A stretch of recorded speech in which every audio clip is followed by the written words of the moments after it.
Talbid police Thane यांच्या रात्री patrolling करत असलेल्या टीमला उमरज गावच्या हद्दीमध्ये शिवडे या गावाजवळ कृष्णा पुलाच्या अलीकडे रस्त्याच्या बाजूस अंधारात 5 इसम हे संशयास्पद हालचाल करताना आढळून आले।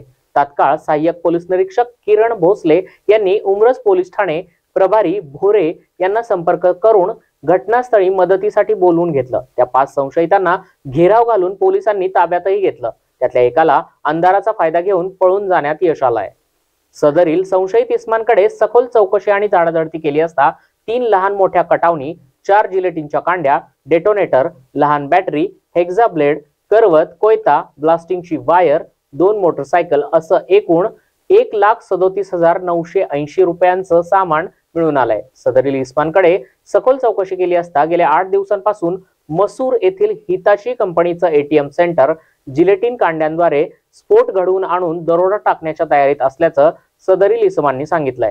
सदरचे एटीएमची ते 4 ते 5 दिवसांपासून रेकी करत होते। ठरल्याप्रमाणे आज ते दरोडा देखील टाकणार होते, परंतु उमरज पोलीस स्टेशन आणि तळबीड पोलीस स्टेशन यांच्या सतर्कतेमुळे आणि कर्तव्य दक्षतेमुळे मोठा अनर्थ टळलाय। ताब्यात घेण्यात आलेल्या इस्मांची नावं खालीलप्रमाणे: वैभव राजेंद्र साळुंके वय 33, ओंकार बाळासाहेब साळुंके वय 23, आदित्य संतोष जाधव वय 19, राहणार मोळाचा मोडा, सातारा, विधी संघर्ष बालक आणि पळून गेलेल्या इस्माचं नाव माहित नाहीये अशी माहिती पोलीस ठाण्यातून मिळालेली आहे। याच्यातील वैभव साळुंके याच्यावर कोरेगाव वडूज पोलीस ठाण्यामध्ये फसवणुकीचे गुन्हे दाखल आहेत आणि पळून गेलेल्या इस्माची माहिती घेण्याचं काम पोलिसांकडून चालू आहे। उमरज आणि तळबीड पोलीस ठाण्याच्या संयुक्त कामगिरीचं पोलीस अधीक्षक समीर शेख यांनी अभिनंदन केलंय। सदरील गुन्ह्याचा तपास उमरज पोलीस स्टेशनचे सहाय्यक पोलीस निरीक्षक भोरे हे करत आहेत।